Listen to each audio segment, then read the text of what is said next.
I feel we can do a lot more to take the India story globally. The Silicon Valley for solar. India now finally realizing the power of solarization of pumps. Maharashtra, I was told 16 gigawatts of solar pumps. Rajasthan, 11 gigawatts of solar pumps. That experience, Africa is very keen to learn.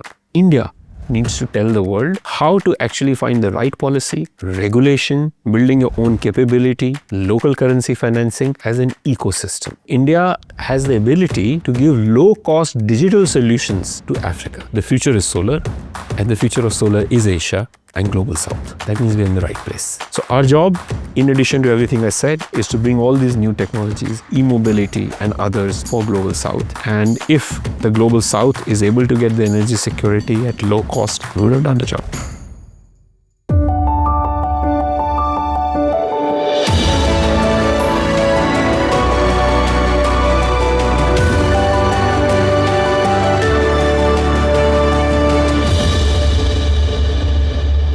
Welcome to Planet People Profit. I am your host Sudipto Dey. Over the last decade, India has emerged as a major power in the global value chain for solar energy ecosystems. It's a remarkable story. A key driver for this success has been the International Solar Alliance, or the ISA, a brainchild of India and France. Our guest today, Ashish Khanna, Director General of the ISA, will take us through this journey of how solar transitioned from a niche idea to the cheapest source of energy available today, and how India is well positioned to lead this emerging energy ecosystem. Ashish, welcome to the show. It's a pleasure to have you here. Thank you, Sudipto, for having me. It's my pleasure as well. Great. Ashish, let's start at the beginning. You have an incredible track record. Having worked in more than 20 countries, across the entire value chain of the solar value chain, I would say, leading missions for the World Cup. I think you were sold on solar much before a lot of us saw what solar was about. So was there a pivotal moment which sort of triggered the change that, yes, solar is my future? Could you take us through your professional journey? Sure. So, Sudipto, I would say that it's a lot of an evolutionary journey rather than an aha moment. But I worked in private sector for about 7 years, and then I was in World Bank India office leading India's program. I was fortunate to work on every Indian state other than one. And then I went to Egypt, where I was looking after Middle East and North Africa program of World Bank for 6 years.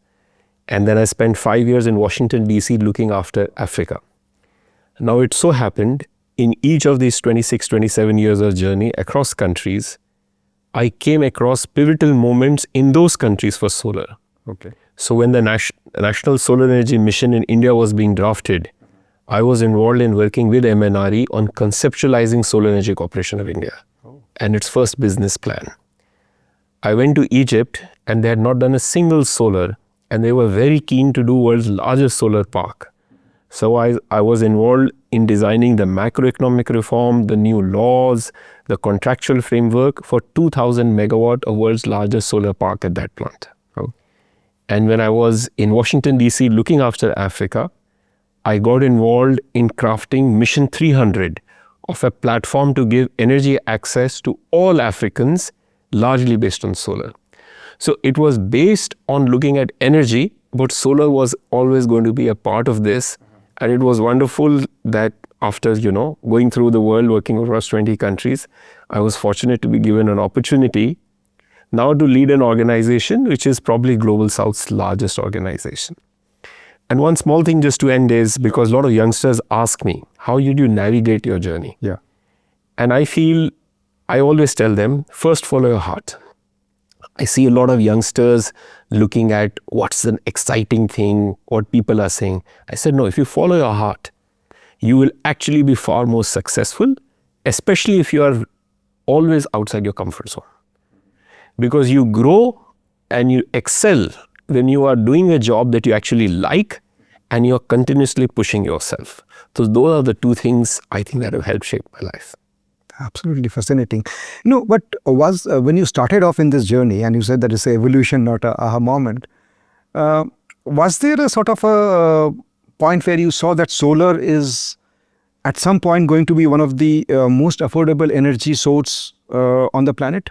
Did you see that coming, or is it something that just happened? Well, I think the elements of solar being part of the least cost for most countries, that was very evident, especially countries that require a lot of energy access, global south, and energy security are also recipients of sun, leading with India. So the future being sun was always there. And in fact, you don't need to actually look at energy. We all grew up doing Surya Namaskar or doing others. So it's part of a civilization. So I think the fact that sun is such an important part of a civilization is always there. I went to Egypt, and a very interesting aha moment, maybe what you're asking is that they worship sun just like India through a Ra god.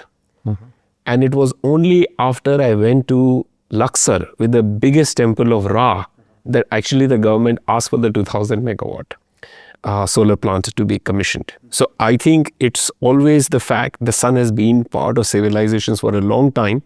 And therefore it's quite obvious that it should also be the basis for least cost energy security for most of the countries. Interesting, I remember about a year or so back, I was doing some research on history of solar, and realized that actually the first solar panel was sometime 1920s, as an experiment, and after that it went off the radar for quite a few decades. Yeah, and I also say one thing, that when people ask, what do you see the future of solar? I see it primarily as an economic argument. Okay. And look, there's a reason why it took 25 years to do the first 1000 gigawatt of solar. The next 1000 happened in just last 2 years.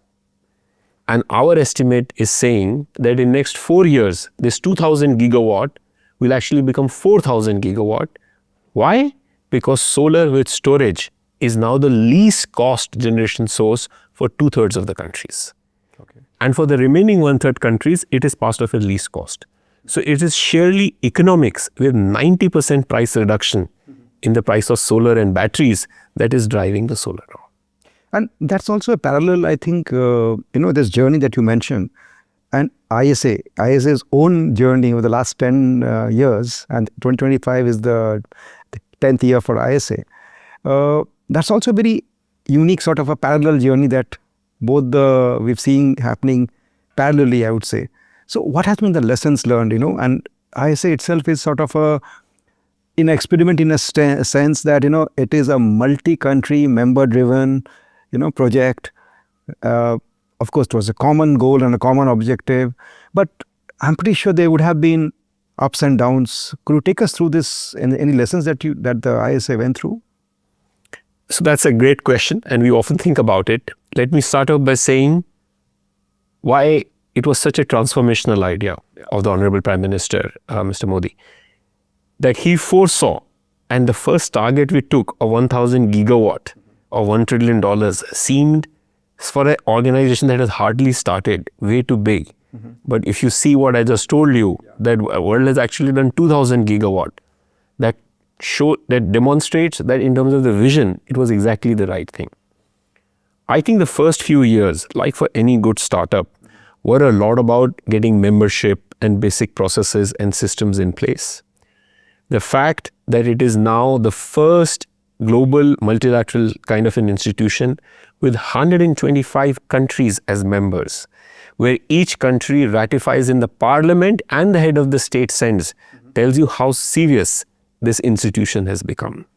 So that to me is such a big achievement that within the first actually only 7 years, because while it was thought through in 2015, the ISA came around in 2018. So in just 7 years, we had 125 countries members, and we brought as a convening power. Now the next question is, now that everybody has come on board, what is the best value proposition? There, my own experience working across Africa, India, Middle East is, even small countries are no longer interested in being told what to do. They want somebody to sit with them and co-create the how journey. Okay. Because everybody knows what needs to be done. There's a reason these things are not happening. because of policy problems, because of regulations, institutional capacity, financial constraints. So the new pivot for ISA now is on how do we go from pilots to platforms, Okay. or ambition to action.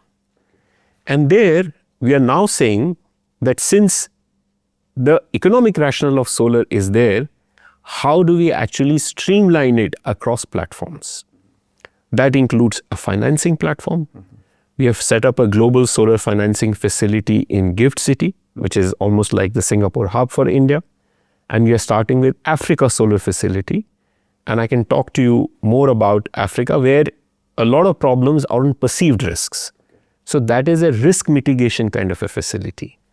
Similarly, in most countries, while people often talk about finance as a key constraint, my own experience is it's the manpower, human capability, and institutions which are the binding constraint. Okay. And why do I say that? If you ask any minister, when I ask, do you have a very well prepared bankable project that is not getting financed for lack of money? The answer world over, across 60 countries I've worked, zero. So the problem is countries are struggling with the manpower to have the right laws, regulations, institutions like regulators and others, and then making a good bankable project with the right land acquisition and others. So we want to actually improve the capability of countries. Okay.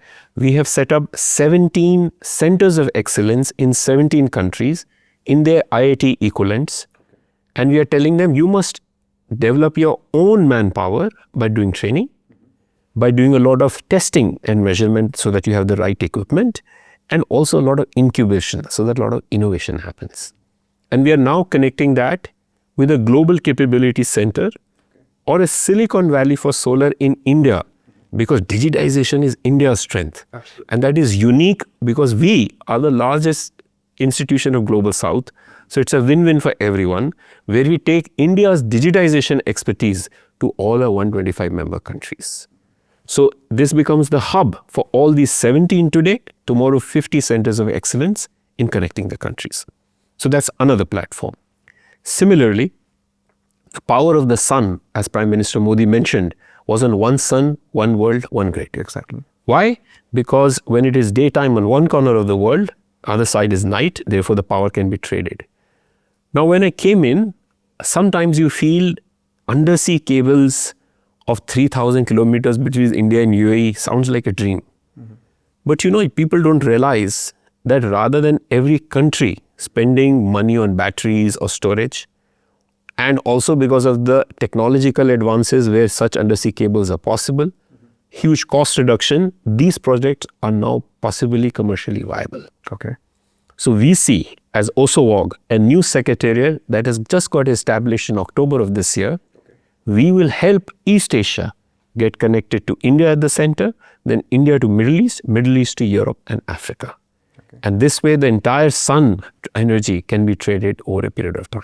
So it will be a great sort of a undersea sort of a... Yeah, like East Asia to South Asia can both be through grid like Myanmar and Bangkok, or undersea from Singapore to India, then India to Middle East to, like, it means, if you thought it was a dream, let me tell you, Tunisia-Italy interconnector and UK, Denmark undersea interconnector are already either advanced or working.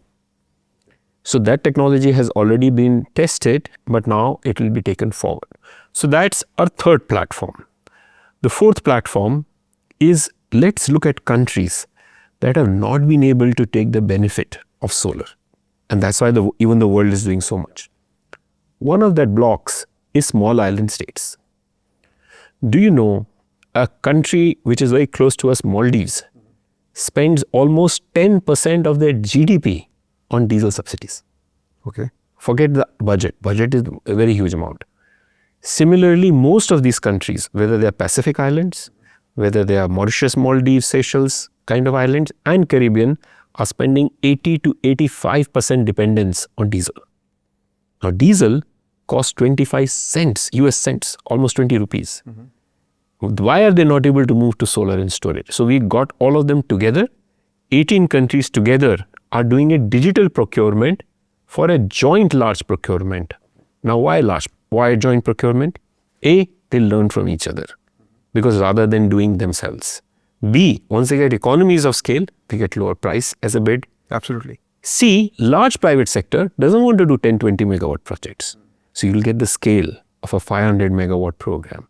So that's third platform. And finally, we want to invest a lot more on technology thought leadership. Okay. Like, for example, now there's a big debate of what's going to happen to recycling of solar waste and battery recycling. We have set up a new platform called Sunrise, because when the project sunsets, there is a new sunrise through a solar recycling network. Okay. But their standards are not set. Business models are not set.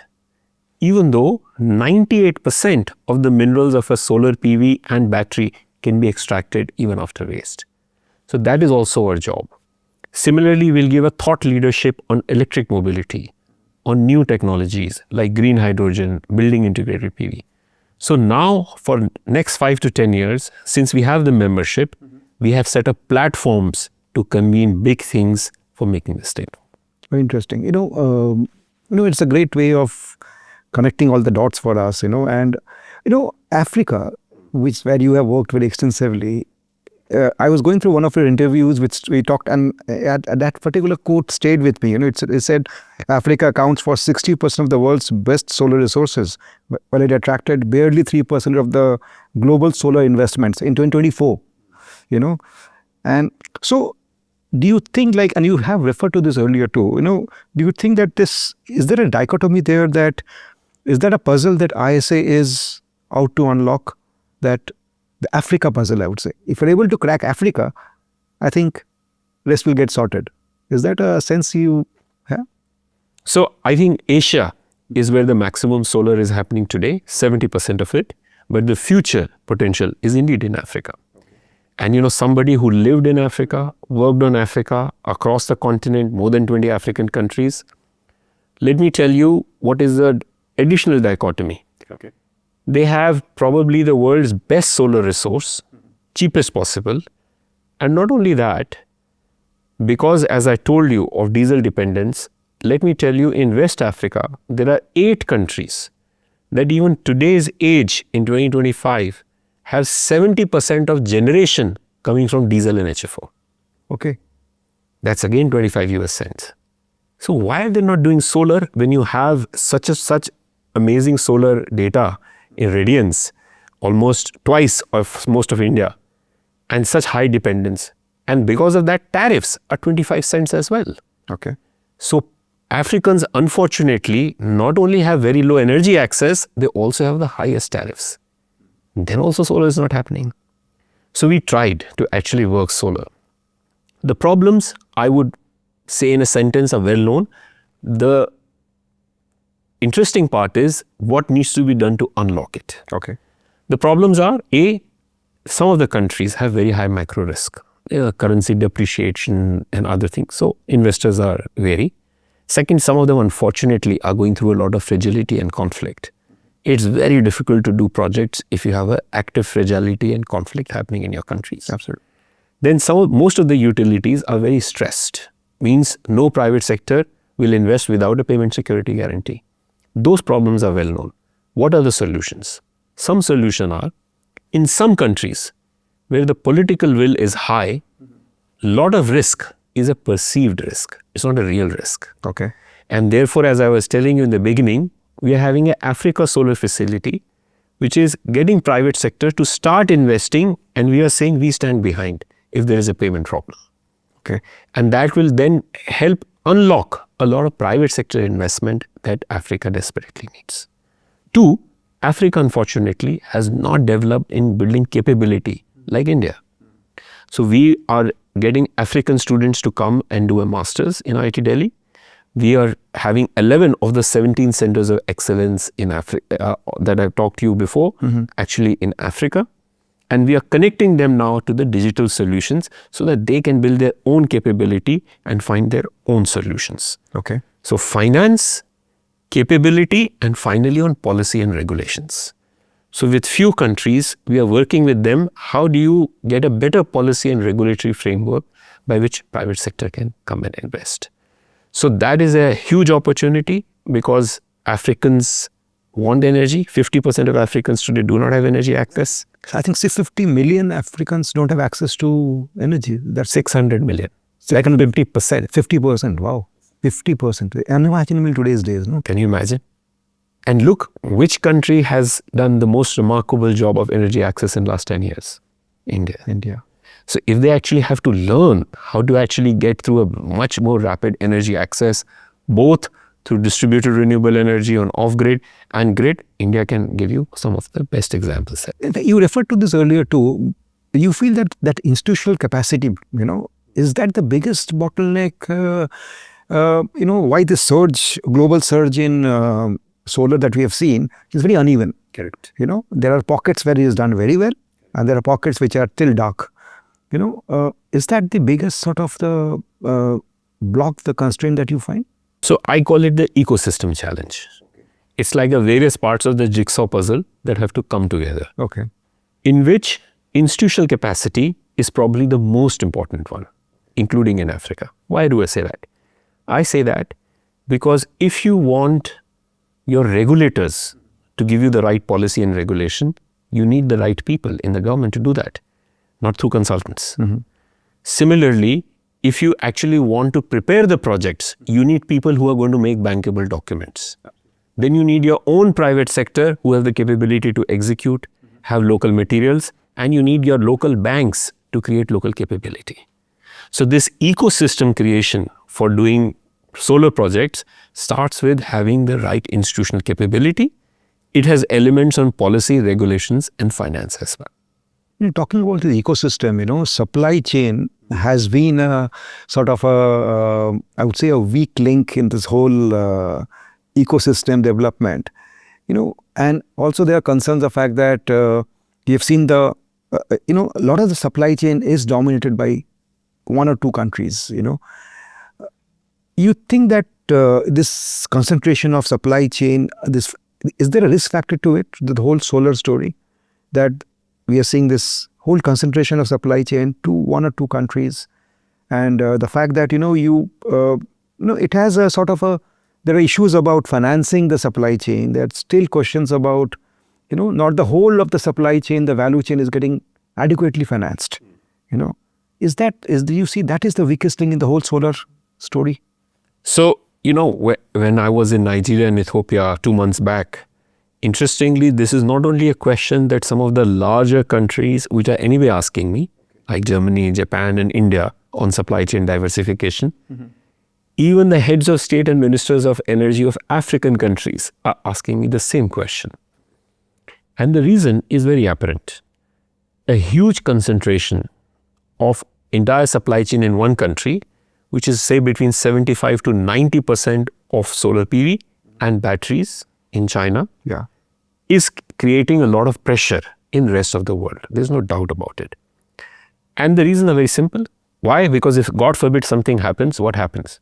Look at what's happening in our airline industry on the problems of concentration. Exactly. Right? We are living in India last 1 week where the only headline is related to that. Absolutely.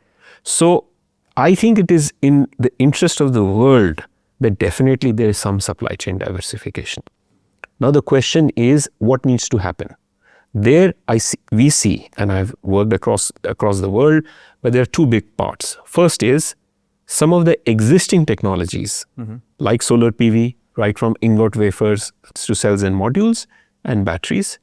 What kind of collaboration is needed between countries for doing an alternative supply chain that can compete commercially? Okay. Now that is important because in the beginning, some countries, perhaps rightfully so, will give some protection, but eventually you have to compete. So I would suggest that certain countries like the research and development of Japan and Germany, the market and talent of India, and perhaps the very low cost renewable energy in Middle East need to come together in figuring out an alternate supply chain. Second element is this is about the technologies that exist. But my view, and probably a lot of experts will concur with me, that 5 years later, you will see technologies that do not exist today. Okay. It's like your phone, right? Every phone becomes obsolete in next 2-3 years. Absolutely. So there are technologies on which a lot of innovation and startups need to happen today for the supply chain of tomorrow. Exactly. And that is something also on we are advising all the countries that there should be a big focus on them in pushing the innovation frontier. We just launched an innovation challenge on green hydrogen and battery storage. Okay. Because we want the developing countries to think not only of lithium-ion batteries, but a range of storage solutions, whether they are batteries or others that are going to be available. So for me, the supply chain requires both these elements. You know, there was this debate headline, I would say, last few weeks about I think maybe it was misjudged or misread, I would say. The Indian government suggesting, the ministry suggesting that, there's a oversupply of, production capacity in the solar projects. While the ministry, I think, clarified later that, it was more of like they would like the investments and the finance to flow to across the value chain instead of focusing on 1 or 2 or 3 aspects of the value chain.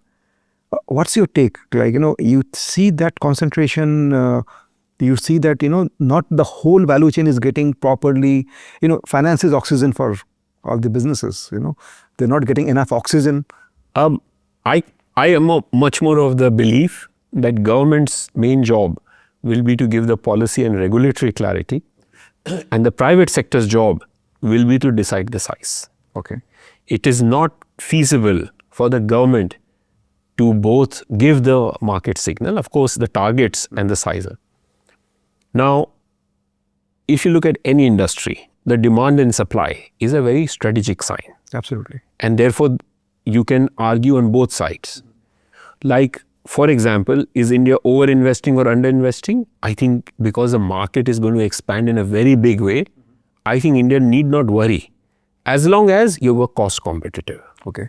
Because the main element is the thing for which you are producing manufacturing, for example, is it going to be competitive both in India and outside? Because today, even China's main problem, by the way, is overcapacity. Just in batteries, they have gone up 12 times in last 3 years of capacity. So there's an overcapacity right now. What it means in terms of next 3-4 years, it will be a lot more multiple dimensions. So are you saying that there are some aspects of overcapacity in some part of the value chain, but which will ease out over a period of time? Exactly. But what will determine the future is cost competitiveness. Okay. Because whoever is investing in whichever country has to think about the cost competitiveness, because I go back to my original point. What is driving solar and storage? Cost. People today are amazed in India when they see round-the-clock tender price of 4.5 rupees. Yes. Railways has just done a big tender. Maharashtra, Madhya Pradesh. I was in Rajasthan yesterday, and they have done a big tender. So people are seeing that what's the point of doing a lot of new fossil fuel-based plants, which are costing, say, in India is 6 rupees. Outside, it's even more. Yeah. If round-the-clock 24-hour power with solar and storage can manage 4 rupees. That, if manufacturers to policy and regulations can drive the market, why would there be a shortage? Now, let me provoke you with this debate of solar versus coal versus oil. The debate has been on for a long time. It's an old debate. Where are we in that debate now? Given the fact that when you say the solar prices, the battery prices are crashing, where does it leave oil and coal? So my own view on this is that I feel a lot of policymakers do a disservice when they say only this or that.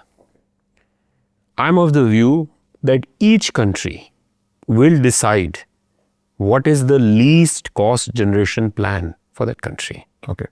And in almost all countries, it will not be an either or game, but an and game. Okay. So similarly in India, as we are seeing a target of 500 gigawatts of renewable energy, it will most probably be met because of the cost dynamics, but that will probably imply that, some of your base load will continue to be coal and others as well. The West is doing gas. more and more will be determined by factors. What are those factors? First factor is cost. As I mentioned, solar has to be combined with storage. It's very important. Okay. Most countries still started talking about solar targets and not enough on storage. Even India, I believe, probably we need to have a very clear storage policy. That with 500 gigawatts, how much is the storage target, right? And that has multiple dimensions of not only one technology or pump storage or battery storage, but a range of options with the innovation that I spoke about. So if you do all of that, then each country will decide, am I getting round the clock power at the cheapest cost? Then in terms of future, more and more countries will just do solar and storage. Now, look at it from the other side, that the oil economies, whether you look at Middle East or you look at oil companies, they have gone into renewables in a big way. Yeah.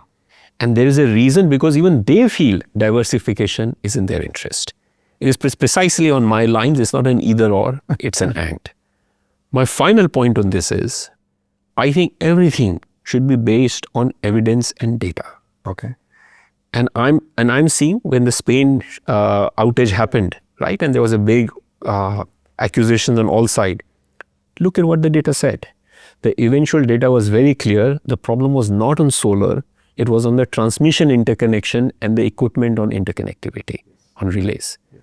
So as you inform the data on least cost, on what is the price and all, eventually these noises should get get sorted out, because everything is about least cost and it's not about either or. Most countries will decide what is the right combination. As I said in the beginning, almost every country will have to do solar and storage because of the economics.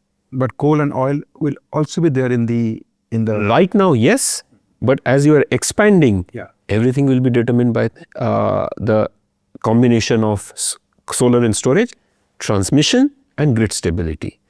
There are some nuances here. For example, yesterday when I was in Rajasthan, the additional chief secretary, the chief minister, the union minister, they were all talking about the importance of how would battery energy storage be integrated. Exactly. So as you do a lot more solar and storage, lot of market questions on what's happening on distribution. Is there digitization to actually take care of all the DRE data in the system? Look at our neighbors, Sri Lanka or maybe Pakistan. They have so much of solar rooftop that they never had a distribution system that was capable of it.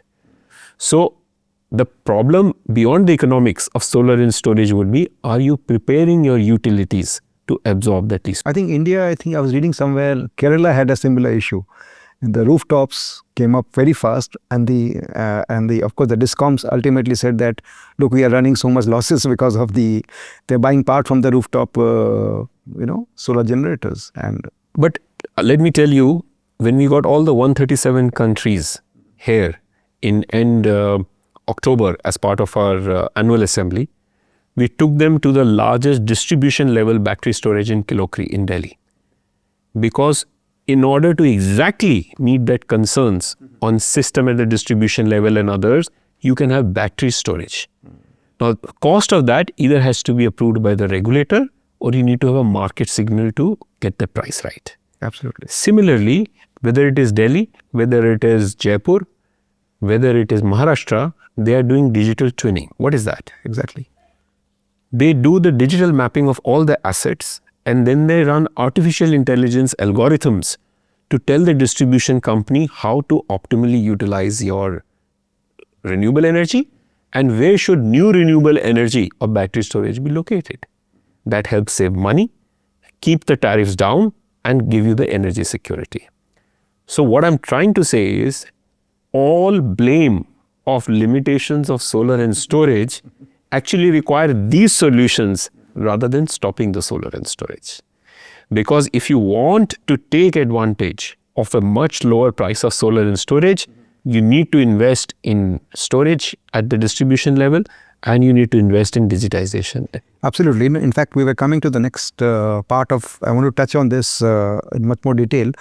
This distribution conundrum, this people are raising this question about, as you mentioned, because the grid is a fossil fuel, led power grid which has been created over decades. Now, and here we have a solar grid which is coming up.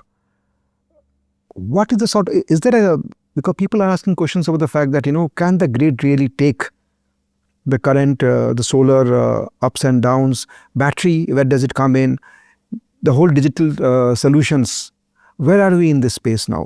Could you take us through in terms of the, currently what is the scenario? Do you see that's area which needs much more focus now? This whole area of digital distribution, distribution conundrum, how do you track the distribution conundrum here?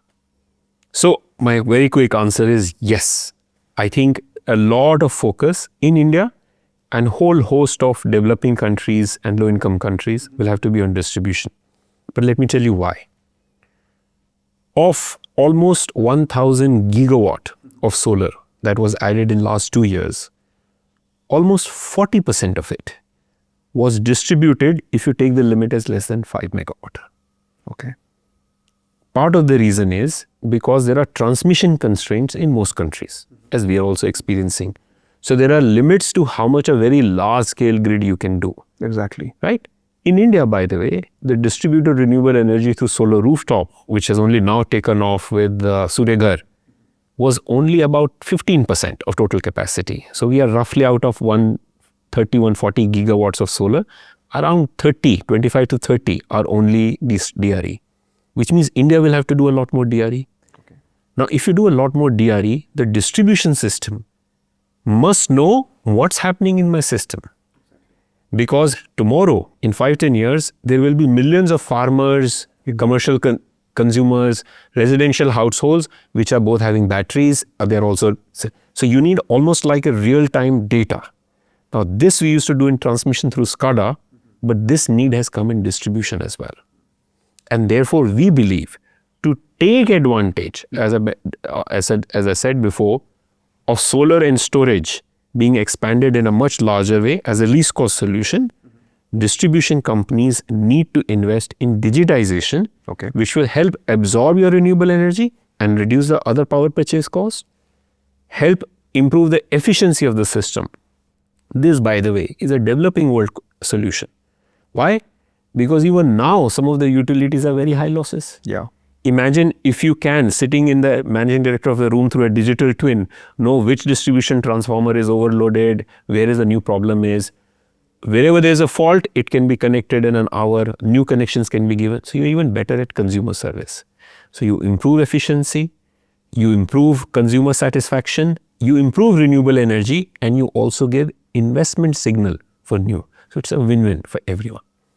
So indeed, for those who say that there are limitations to what solar and storage can do, most of the answers beyond the policy and regulatory framework will need to come on how you manage your distribution architecture. But are we sort of investing enough on this whole digitalization drive, like, be it India or abroad? Like, I know that's all the distribution companies are stressed out. They're financially stressed. We can't expect them to invest from their own funds. They're anyway, pretty stressed financially. What is the model? What is the road forward? So interestingly on this, most of the digitization investments are not very heavy, capital intensive.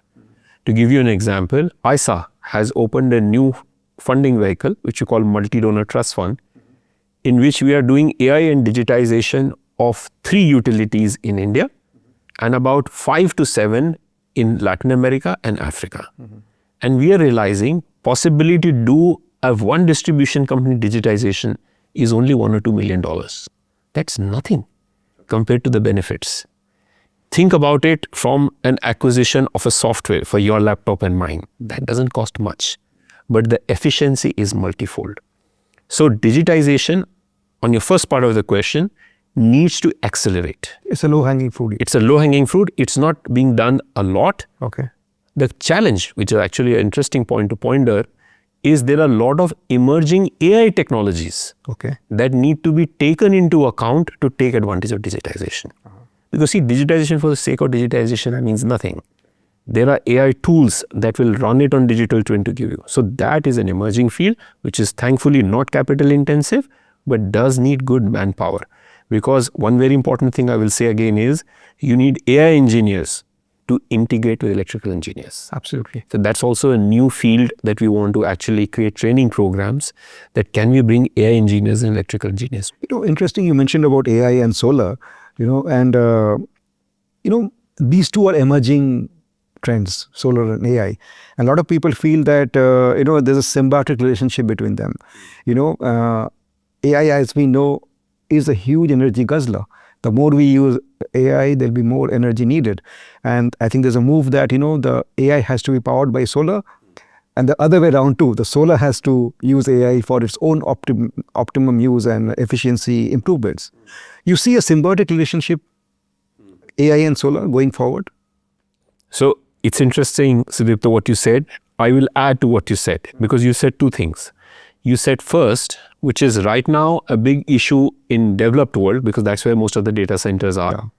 As you are seeing this week's news stories of announcements, this will become a big thing in India too, that in US right now, the constraint is on energy, not NVIDIA chips for data centers. Very fascinating.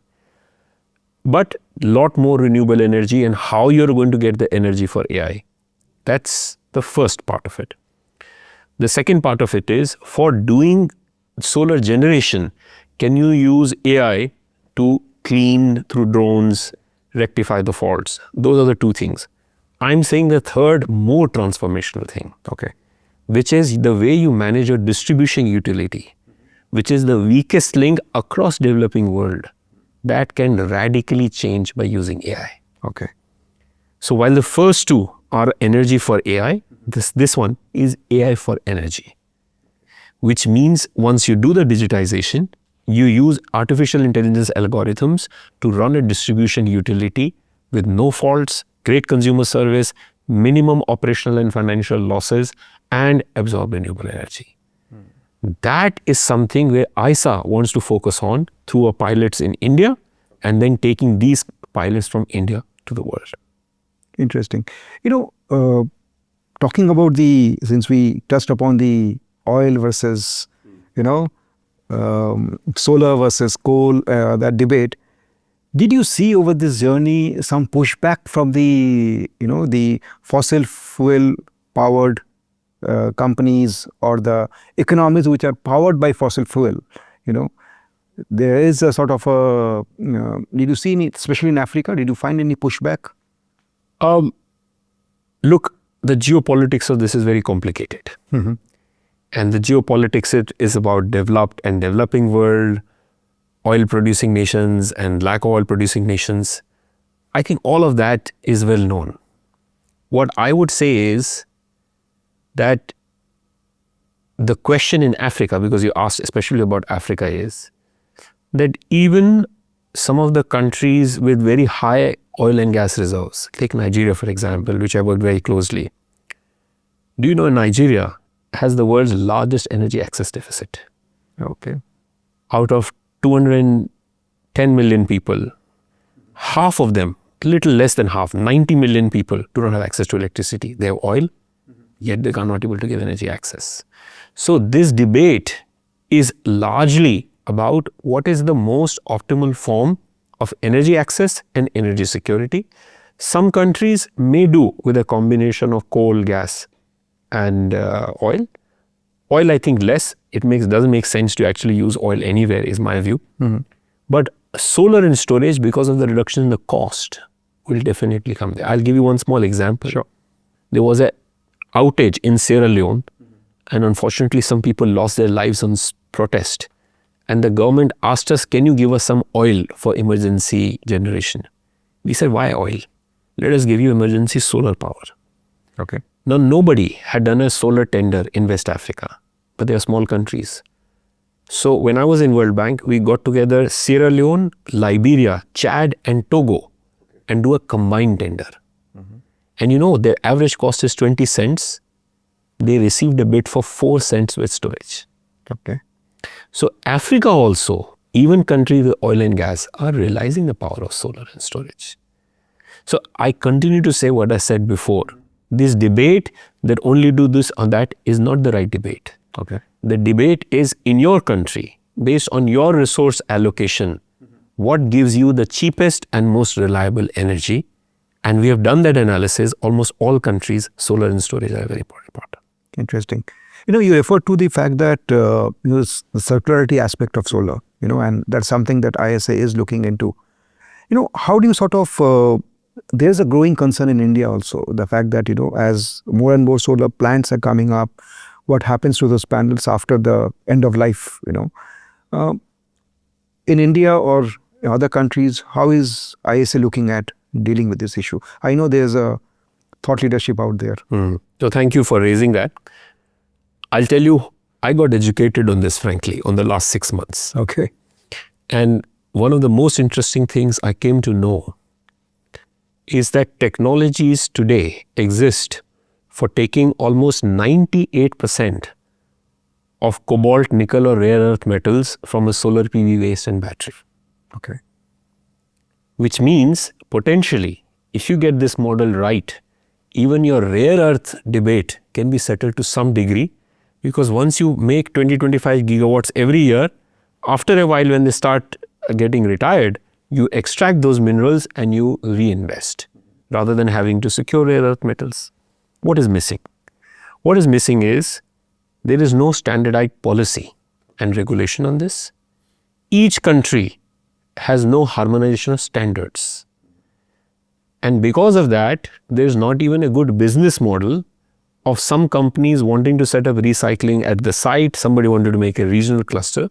So in our assembly, which happened just 1 month back, we opened a new platform called Sunrise, which was a solar recycling network and stakeholder engagement, which is largely to bring all of the countries together as a convening platform and agree on standards, agree on business models, put some incubation and startups on this agenda, and create some financing so that rather than becoming a problem, waste actually becomes an opportunity for creating jobs and money. So this is something that we have started. It's called Sunrise, and that's also figuratively makes a lot of sense, because when a project gets into a sunset, there's another sunrise. Every day the sun sets and comes again. Even for the projects, after the sun has set on the project, there will be a new sunrise. We will be combining all our countries together on this platform over the next 3 to 4 year process, and you will see a lot of events in bringing countries together on standards and business models and financing. Interesting. We had the COP, which COP30 happened in Brazil, and I think you were there. ISA had a very big representation out there. Of course, there were, as usual, mixed feelings from COP30, yes and no, maybe. Was there any takeaway from the ISA perspective from COP30 that you feel is going to help, push the solar agenda globally? So it was my first COP as the incoming Director General. First of everything in life is very interesting. Absolutely. And I'll tell you something that kind of reaffirmed my faith in the point that we are discussing, that the Brazil presidency wanted this COP to be a COP of implementation. Because for far too long, people have been saying, let's get out of just running some models and reports and workshops. Tell us what is the real problem on implementation and action. So in the action agenda of COP presidency, for the first time, ISA was invited to lead 2 agendas. Okay. The first agenda was on AI and digitization, where we took Maharashtra, Delhi, some startups as a case for how can AI and digitization help climate change by absorbing solar, bringing down the cost even further, and actually making the business case for investments. Second was on small island states, where 8 countries' climate ministers, along with energy ministers, came and gave their support, including in presence of the Indian minister, that they want ISA to do a thing. So these are, what are they? They are implementation platforms. So I think rightfully so, while COP again has a problem on financing and other elements, the implementation focus is the right focus. For me, that was the biggest takeaway. The next step for us is therefore to have these milestones on all our platforms for actual delivery of results, and hopefully that will lead to a lot of finance, which has been the demand of the developing countries on implementation platforms. Because if you create the platforms, then they become the platforms to raise money. Absolutely. COP also has a existential relationship with ISA because We were born out of COP. you're born out of 2015 COP. When Indian Prime Minister and the French President, I think they announced the ISA, setting up of ISA. So actually, interesting you say that, because some of the first discussions happened that does COP lead to something useful? And I was told that the COP in team presidency in Brazil took an analysis of all the decisions that have happened in last 10 years, some 600 of them. And they told me, I have not verified it, that almost 300 don't see the light after 3 months. And there are only 5 or 10 that are very meaningful. And according to them, were the top 3 setting up of ISA. Which was the reason they invited us to be part of the action agenda. An institution born out of COP has 125 members and is now able to convene all important stakeholders on platforms. That could be a very important power of COP. And that could also be the way forward for COP itself. Absolutely. Finally, in terms of the new energy order, as solar is, as we see the march of solar, how is the role of India in this? You refer to how India is of course the headquarters for ISA. You have IIT Delhi helping you out. Could you give us a sense of and the road ahead for how do you see India in this whole scheme of things? Now, as I said, I feel ISA is at a unique point of sweet spot actually, because the world is doing a lot more solar and is going to do a lot more solar. 70% of that is going to be in Asia Pacific, with India now already the world's 3rd largest solar producer, may very well soon be 2nd just after China, which means we are actually in a very unique position. And therefore the world is looking at ISA as a global south institution focused on Asia Pacific, or what are the lessons? Now, there are some things that I think are quite remarkable. Let me tell you a very interesting story. I was just 4 months back in a meeting in Africa for all the heads of sovereign wealth funds. And they were complaining about African leadership, and they were complaining about their societies, that this is messy, that is messy, we first need to sort this, as if, waiting for everything to be sorted before they. And when they asked me to speak, I said, if you come to India and you open a newspaper, I was just seeing today, you're messy, but yet we are finding a way to grow. We moved from 3 gigawatts to 130 gigawatts just in the last 10 years. That is the model that Africa needs to know, and that is where India needs to tell the world how to actually find the right policy, regulation, building your own capability, local currency financing as an ecosystem. And I think a lot of it starts with political will. Of course, the very clear political ownership by a Prime Minister is very important. I'll also give you 1 or 2 very specific instances where I feel we can do a lot more to take the India story globally. One is, of course, capability.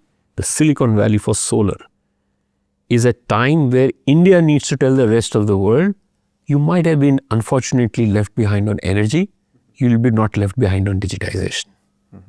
Because nobody should be left behind on digitization as the future. That's such a powerful story for India to give to the rest of the world. In terms of applications, I find solarization of agriculture through PM Kusum being a fascinating experience. When I went to Ghana and Ethiopia and I spoke to the president, I was astonished to hear that only 4% of arable land is irrigated in Africa. And farmers are just working 2-3 months, most of them, and are idle. And they are importing 400 billion of food imports. That figure in India is 60%. Now, they are asking, we can't have huge irrigation canals. Diesel pumps are way too expensive. Can you give us solar pumps and solar cold storage for solving our agriculture? Very interesting. And now India, finally realizing the power of solarization of pumps. I'm fascinated by what Maharashtra and Rajasthan are doing. Maharashtra, I was told 2 weeks back when I was there, 16 gigawatts of solar pumps. Rajasthan, 11 gigawatts of solar pumps. That experience, Africa is very keen to learn. So we have prioritized 4 countries, Ethiopia, Ghana, Uganda and Senegal. And we're saying how we can at least start with these 4 countries to learn from India on solarization of agriculture. So you see, there's so many things. A, how to manage among chaos. Very few countries can teach you than India. Looking at solarization of agriculture as a story and other things, as I talked about the digitization. So that's a lot of. I think the way even the GCCs, you mentioned the fact that Global Capability Center, that itself is, I think, a huge. That's a digitization piece.